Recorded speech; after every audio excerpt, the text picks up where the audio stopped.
911 tonight in Oakland, California. Depending on what kind of crime you're reporting, there may not be anybody able to respond. This is a drastic shift, all because of budget cuts and layoffs, and similar to a lot of other cities and states across the country where the situation is just as dire. Public servants are losing jobs because there's no money to pay them. NBC's George Lewis has more on the problem hitting home especially hard in California. Police in Oakland, California had their hands full last week as angry protests erupted over the trial of a white transit cop accused of murdering a black man and what some thought was a verdict that was too lenient. One of the officers on duty that night was Jerry Moriarty. The next day, he was one of 80 cops laid off. It's unbelievable. It's caught me completely off guard. I would have never thought it would end like this. Now, if you call the Oakland police to report a non-violent crime, they won't send an officer. Instead, they'll tell you to report the crime online. The city's going to be different, and the wolves are going to come out.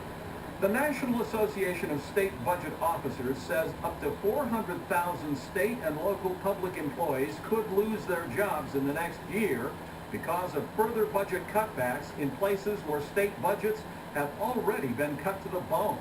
If you've taken all the low-hanging fruit, it's now time you've got to make some very severe cuts, and that means layoffs, even for essential service employees. Essential employees like police officers and firefighters. Here in Los Angeles, in the middle of a heat wave with high fire danger, half the firefighters at this station have been forced to take the day off. It's a cost-saving measure known as a brownout. And it leaves the department minus 10% of its personnel. The firefighters union says it was a huge problem earlier this week when a major fire involving several buildings ate up most of the department's resources. There were 14 neighborhoods we couldn't protect. We didn't have enough companies.